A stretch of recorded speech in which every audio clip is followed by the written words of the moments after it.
So OUE Commercial REIT, as you can see in slide 5, is basically one of the largest diversified REIT listed in Singapore. And we have a total assets under management of 6.5 billion Sing dollars over 7 properties. We have 6 in Singapore and 1 in Shanghai. So together, we have more than 2 million square feet of net lettable area. And in terms of hotel, we have 1,640 hotel rooms. Our sponsor is OUE Group, which at this point in time, they have a stake of about 48% in the REIT. So basically, OUE Commercial REIT, in short, we invest in offices and primarily, specifically CBD offices as well as hotels. And because of these two combinations, we can also look at mixed-use development. So basically, mixed-use development, which has either the office element, retail element, and or hospitality hotel element. So that's a quick overview of OUE Commercial REIT. And we basically got listed in 2014. If you look at the next slide, just basically showing you and sharing with you the milestones since listing. So we're a fairly young REIT, just listed in 2014 with only 2 properties, OUE Bayfront and Lippo Plaza, with an AUM of 1.6 billion. And immediately the next year, we did our maiden acquisition of One Raffles Place, which I'm sure all of you are very familiar with. It's just right on top of Raffles Place MRT station. And with that, we grew to about 3.4 billion. And over the next few years, we continue to grow with the acquisition of OUE Downtown Office. So this is really just the office element of the OUE Downtown, which is a mixed-use development comprising hotels, retail, and office. But what we acquired is really just the office component. And in 2019, that's really where we had a really big leap and a very significant milestone in our short history, which is the merger of OUE with OUE Hospitality Trust. And that was completed sometime in September 2019. And with that, we leapfrogged to AUM of 6.8 billion. But it is not just the AUM. Post the merger, we also enjoy scale of operation. We also see ourselves, having the bigger platform, bigger scale to really further the growth prospects for OUE Commercial REIT.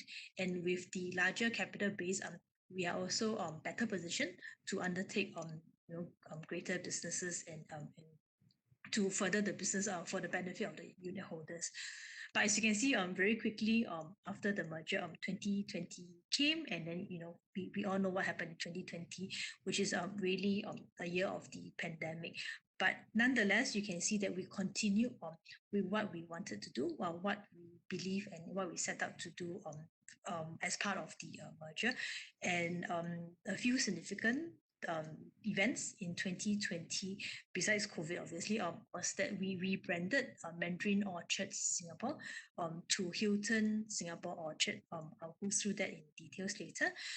We also established a new 2 billion MTM program, and immediately upon that, we issued some $100 million of notes, 5-year notes due 2025, and we've also done some capital management, or obtained $900 million worth of new facilities, which actually not just refinanced 2020 debt, but we also proactively refinanced 2021 debt, which was actually only due in December 2021. So that's 2020, and as you know, early part of this year, in January 2021, we also announced the divestment of a 50% interest stake in OUE Bayfront as part of our asset recycling exercise. And as you can see, we had a good price, which represented about a 7% premium to book and a good 26% above our original purchase consideration back in 2014. So that's basically the key milestones, and you can see this is some pictures and some summary of the properties that we have. So basically, we look at it from commercial segment, which basically comprises the office properties as well as the one retail property that we have, Mandarin Gallery, which is part of the Mandarin Orchard Singapore development. So as you can see, for the Singapore assets, it is located in three key office submarkets in Singapore. So we have a property in Marina, one in Raffles Place, and one in Shenton Way. And this is important to us because it enables us to meet the different space requirement, different price point for the various CDB users in Singapore. In Shanghai, we also have Lippo Plaza, which is located in Huaihai Road, which is one of the 2 or 3 major CBD in Shanghai. Mandarin Gallery, as I mentioned, is part of the Mandarin Orchard Singapore development. So our 2 hotels, Mandarin Orchard and Crown Plaza, also very important and strategically located properties in Orchard Road. And Crown Plaza, as you know, is the hotel that has close proximity, within walking distance, in fact, to Changi Airport. So looking at the portfolio composition, basically about 91% of our assets are in Singapore. Only Lippo Plaza, as I mentioned, is in Shanghai. So we're pretty much still a Singapore-centric REIT. And in terms of revenue contribution, no single asset contributes more than 25% of the total revenue. So looking at it in terms of segmental contribution, you can see that our revenue, the REIT, is still underpinned by the office segment, which contributes close to 62% of the revenue. And the hospitality segment, the hotel segment, currently contributes about 23%. So just a few things on this chart. Basically for the hotel, because last year, as you know, was really a very challenging year for the hotel segment. So what we are recording or what we're enjoying is the minimum rent that is provided under the master lease agreement. So basically under the master lease agreement, we will receive minimum rent of 67.5 million. And if the hotel do well, then we will actually get some variable rent. So for the whole of last year, obviously we are only just receiving minimum rent, which is at 67.5 million. And then maybe just a bit of, some of you may wonder what happens after the 50% stake in Bayfront is divested. So post that, we're actually still very much skewed towards the office segment. So post Bayfront on a pro forma basis, is still about 58-59% of the revenue still being contributed by the office segment. Okay, so that's portfolio composition. Next, looking at the diversification of the REIT. So as you can see, we're quite diversified in terms of tenant sector. So outside of the hotel sector, which contributes about 22% to revenue, you can see that the finance, banking sector, consultancy services, 20%, 11%, so on and so forth. So we are not overly reliant on any one particular sector for our performance. And WALE, in terms of WALE, the weighted expiry lease of the portfolio is about 3.4 years. Okay, so let's take a look at some financial numbers, and these mainly relate to our performance for 2020. So as you can see, net property income and distribution, we are up year on year, but that's really because of the full year impact of the merger. So if you recall, I mentioned that the merger was completed in September 2019. So in 2020, we will have enjoyed the full year contribution from the new additions from the H-REIT portfolio. On the DPU level, you can see we're down at about 2.43 compared to 3.31 cents a year ago. So part of it is obviously because of the impact of COVID, whereby, as I mentioned, the hotel was really just collecting minimum rent. And the other part was also because we issued some new units to partly fund the merger. So that's on the DPU. NAV, we're also down slightly by about 4 to 5% because of the portfolio valuation at the end of 2020, whereby we saw some 3 to 4% decline in our portfolio valuation. So this is the financial highlights. Looking at the portfolio performance, you can see that the commercial segment committed occupancy still remains healthy at about 92.5%. If you compare year on year, it's down slightly from last year I think we did about 95%. So this year about 92, but still quite respectable given what we went through last year. But you will see that in terms of rental performance, we are still enjoying and still reporting very strong rental reversions. So rental reversions means that when we renew our leases in 2020, we actually saw an upward revision. We actually were able to charge higher rents for our Singapore office portfolio to the tune of between 5.3 to 20.1%. So WALE, as I mentioned earlier, 3.4 years. And in terms of capital and balance sheet management, aggregate leverage is slightly higher at about 41.2%, primarily due to the slight portfolio negative revaluation that we saw end of last year. Cost of debt, as you can see, is down slightly, that's 3% compared to 3.4%. Average term of debt has remained stable at 2.3 years, sorry. And that's really, as I mentioned, because of the 900 million of new facilities that we obtained in the course of last year, which was used to refinance both 2020 debt as well as bulk of 2021 debt. Okay. Another key highlight which, as I mentioned earlier, was the divestment of OUE Bayfront to Allianz Real Estate. So the agreed value was based on 3,170 per square foot, compared to, I think, valuation was just slightly below 3,000. So this is a 7.3% premium to book and a 26% premium to our original purchase consideration.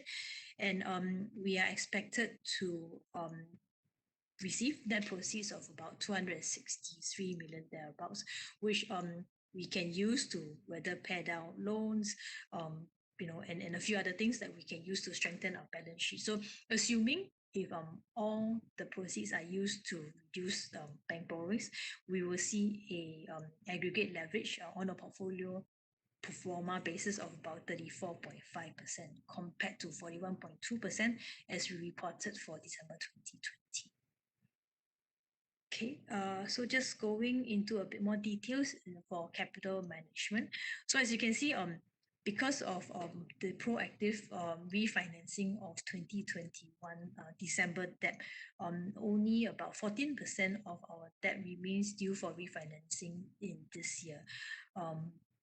So that's so we're quite comfortable. We only have about 370 million thereabout to refinance this year, and as you can see, in terms of the fixed rate debt, we're also quite well covered. About close to 68% of the interest rate is already hedged into fixed rate to mitigate any significant fluctuation in the interest rates. Okay, so moving on, taking a look at some operational details and performance. So in terms of occupancy rate, the commercial segment occupancy rate, as I mentioned earlier, is stable quarter on quarter at about 92.5%. And I think what we are really pleased with is Lippo Plaza. I'll go through a bit more details in the next slide, but Lippo Plaza for the last quarter, quarter four, we actually saw a good 3.7 percentage points increase in our occupancy rate to 86.5%. And I think that's really quite a good outcome that we saw for Lippo Plaza. Mandarin Gallery, being a retail mall situated in Orchard Road, is, I'm sure you know, heavily dependent on tourism for its footfall and for the customers. So the occupancy rate declined about 2.8 percentage points to about 91.1%. But I think we are basically working out together with our tenants to see how we can work through the situation with them. And on our end, we're very clear that what we want to do is to maintain occupancy rate. And we've been helping tenants, which is why, as mentioned, that if we look at short-term leases, and short-term leases are basically leases that are less than a year. So we have leases for 3 months, we have leases for 6 months, and so on and so forth. So basically, these are tenants whose leases are probably due for renewal. But because 2020 was such a uncertain year, they really don't know what's the future going to be like for them. They want to stay in the mall, they want to continue with their business, but they are hesitant about continuing the lease for 2 to 3 years or whatsoever. So we are quite accommodating. We have various leasing strategies and leasing structures that we will work through with tenants to help them through this period. And hopefully when things recover, they will remain in the mall, and we will ride with them for the recovery. So including all these short-term leases, we will actually see committed occupancy at about 96.4%. Okay, so if you look at the next slide, which shows the so-called time series of our occupancy. So in terms of Singapore office, well, Bayfront, we're very pleased. You can see that throughout the whole of 2020, it has actually maintained a occupancy rate of 100%. So this really demonstrates that when it comes to properties or office property of location, is location, the quality of the building are all very important. So Bayfront has definitely demonstrated resilience in this challenging market. One Raffles Place and OUE Downtown basically has remained about stable in terms of their occupancy rate. Lippo Plaza, the next chart on the bottom, was what I mentioned about. You can see that since probably start of 2019 and 2018, the occupancy rate has been on a gradual decline. And that was really because of the trade tensions with the US, whereby because of business uncertainties, people were hesitant to expand, and new businesses were also hesitant to come to China. So there was a gradual decline. And you can see that the decline got a bit more pronounced in 2020 because of COVID, and as we all know, China was probably the first country that was hit. But then we are quite happy, and hopefully we have found the bottom for this property. And you can see that the last 2 quarters, we've actually saw consecutive increases in the occupancy rate, and now it is sitting quite nicely at about 86.5% for Lippo Plaza. Okay. So let's look at rental rates. So in terms of rental rates, we are quite happy and quite glad that we could still enjoy positive rental reversions of between 5 to 20% for the Singapore portfolio. As mentioned in the second bullet point, we did see some slight negative reversion in Q4, but it's only just 0.8% decline. So I would say that it's quite flat. So basically, despite challenges in the office market, we were still able to increase our rents, and that's really down to two main points.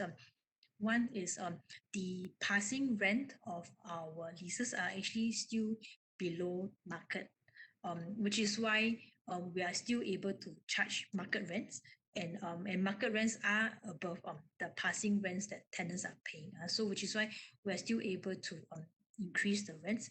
And the other one is really because of so much uncertainty in the market, most tenants will actually choose to renew with the existing landlord, because for them to move, it's actually going to be quite expensive for them as well. The relocation costs, the renovation costs in the new office, and so on and so forth, which is why we will be able to achieve this result. So that's basically for rental rates. If you look at the next slide, you would see that we've actually been enjoying this positive rental reversion for almost close to 1.5 to 2 years already for the Singapore side. So since 2018, you can see that our rents for the whole entire property or portfolio has been on a nice steady increase for the Singapore side. And for OUE Downtown, which is the blue bar, the light blue bar, you can see that there was a pretty big increase in the quarter-on-quarter rental rates to 792 per square foot per month, and that's because of a significant lease renewal that we did in the last quarter. So I mean, if you just look at it, for example, on OUE Downtown office, when we acquired the property in 2018, the passing rent was only $6.94 per square foot per month, and today we've actually increased it by a good dollar in just 2 years to 792. Okay, the Singapore Shanghai office, as I mentioned, it has been challenging for easily 1 to 2 years already. So you can see that our focus is really on maintaining occupancy rate in the face of all these challenges, as well as significant office supply. So the rents is slightly down at 939 per square meter per day. Mandarin Gallery, it's a good outcome in the sense that we have actually managed to maintain rents fairly flat. Okay, so that's basically the rents.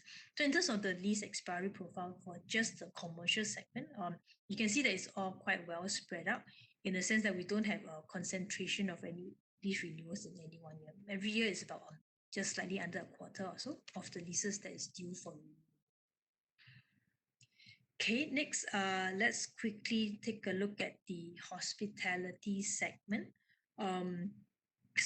But I guess this is really the most challenging sector that we had to deal with last year. But nonetheless, you can see that for quarter 4, the first chart on the left, which shows you the RevPAR, which is revenue per average room rates. So basically, the quarter 4, we actually managed to increase the RevPAR for the hotel segment overall by a good 8%. And you can see that bulk of that increase, I mean, in fact, all the increase actually came from Crown Plaza, which saw RevPAR increasing from $115 per room to $135 per room. And how do we manage to do that? It's basically because down to location, which is why location and quality of buildings is so important.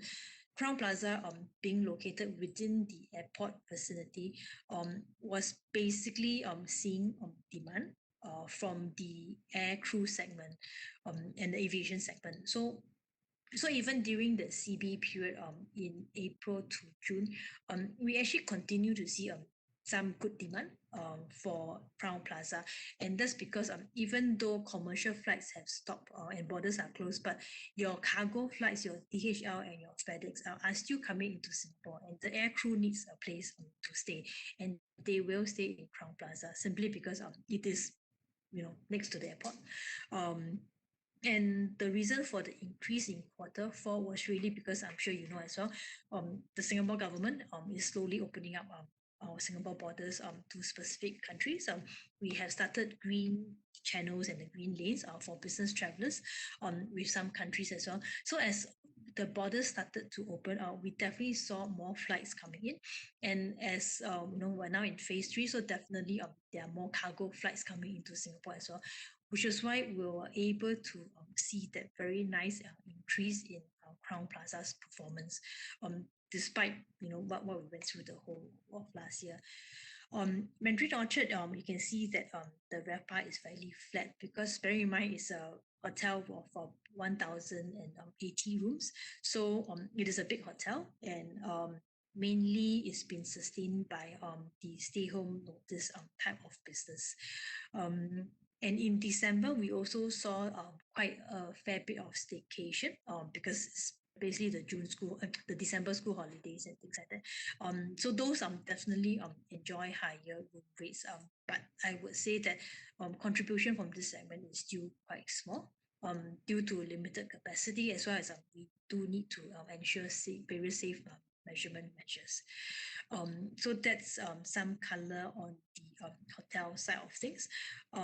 So I guess, looking forward in 2021, where do we see the hotel segment going? I would say that it's probably still pretty much dependent on borders opening. But nonetheless, I think we will really try to see what we can do to improve the performance for the hotels. Okay, so that's basically the quick overview of OUE Commercial REIT. So let's take a look at looking ahead.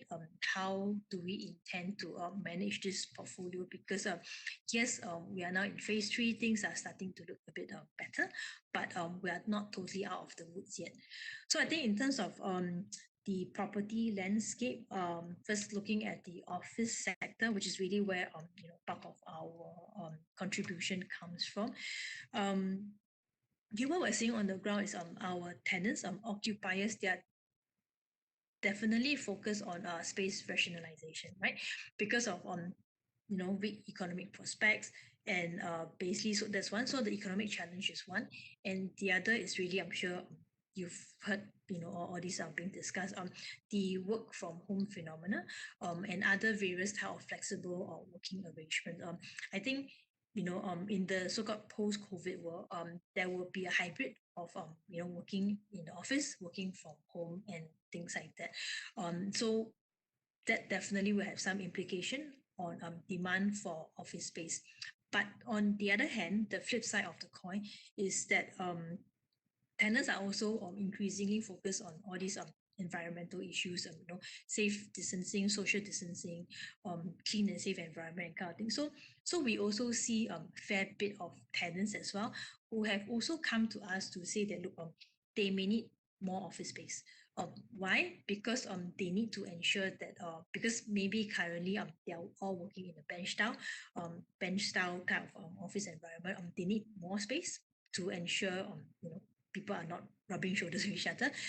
They need more space for meeting rooms because going forward, probably there will be a need for more, or people will come together in an office environment for more collaborative type of work, for more creative discussion type of work. So they will need more office space for meeting rooms and whatnot stuff.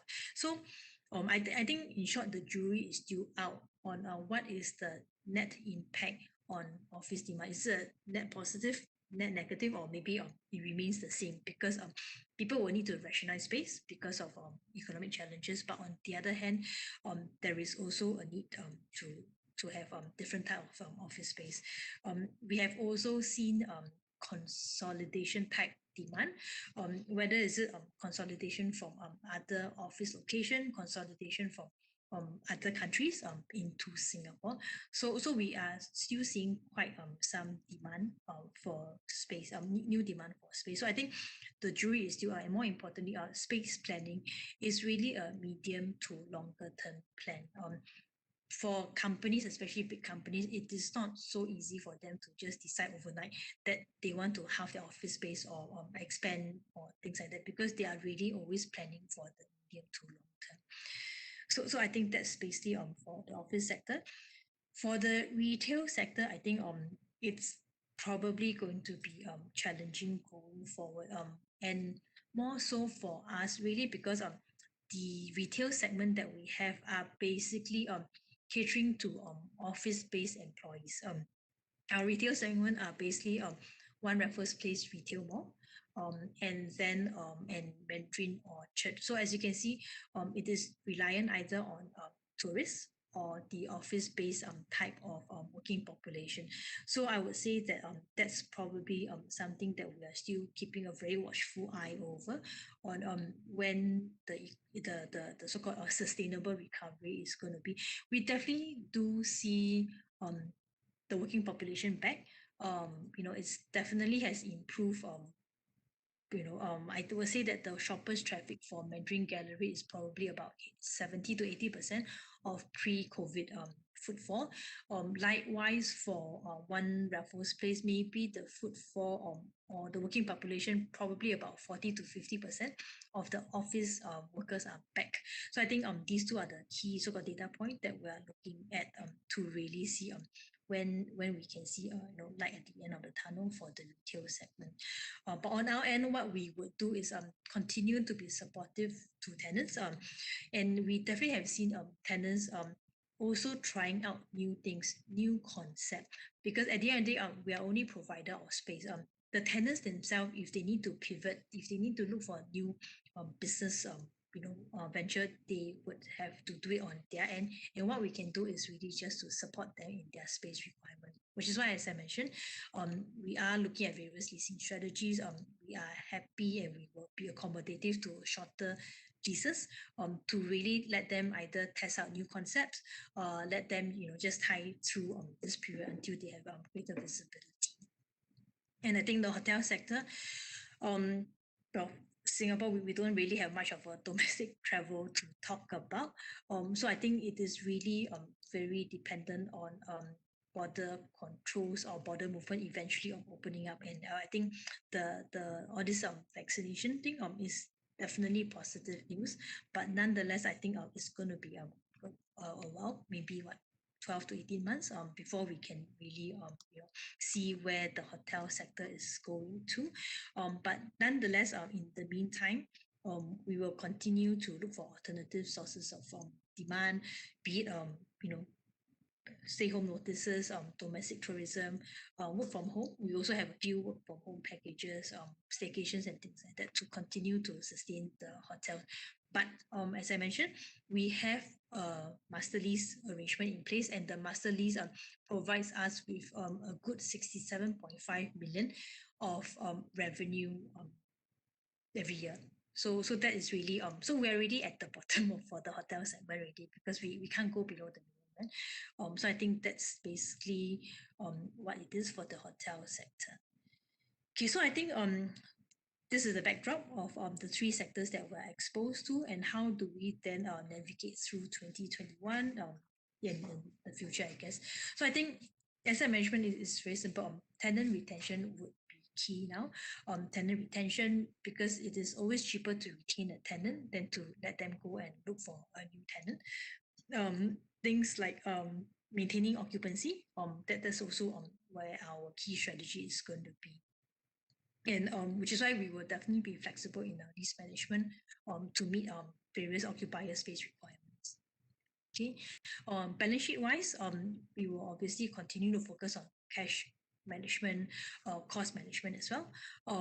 And prudence is really the key word when it comes to capital management, which is why I shared earlier that last year when we had the opportunity, we proactively refinance debt that is due only in this year December, and you can see that we are quite good in terms of rental collections.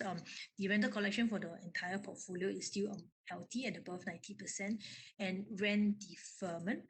Because to the extent that we can, we will help tenants to defer their rents. We have installment payments for some tenants who still continue to face challenges. But even then, you can see that that's very manageable at only just $500,000. So I think that's on the capital management side of things. And the third one, obviously, is really getting ourselves ready to go into this stabilized post-COVID world, where there will be a lot of focus on cleanliness, health, hygiene, and things like that. So we are also doing what we can by leveraging on contactless technology. For OUE downtown office, we have facial recognition, sensors for your wash taps, in the toilets and things. So that's what we're putting in place as well, because going forward, I think this is going to be quite important as well for office tenants. In terms of M&E side, we are also putting in various like our aircon system. We are putting in things like UV light to really cleanse the air and things like that. So that is what we're doing now, so that our buildings will remain the first choice, or at least where customers and tenants want to locate their offices.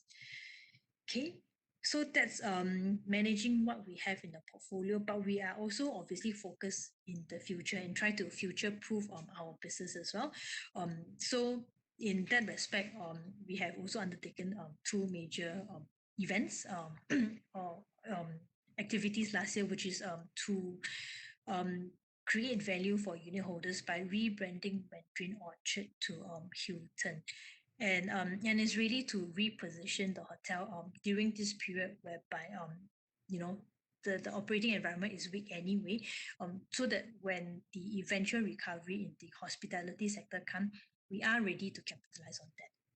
Okay, and the other one is also portfolio reconstitution, which I mentioned earlier, is in the partial divestment of OUE Bayfront to realize the value of the capital appreciation, and that will give us more dry powder to optimize our capital structure further. So that's on the inorganic growth of things, but of course on the organic growth side, which is really driving occupancy, driving rents, and that's something that we have demonstrated in the past and will continue to do so going forward. Okay, so I think just a bit on the rebranding exercise on the next slide.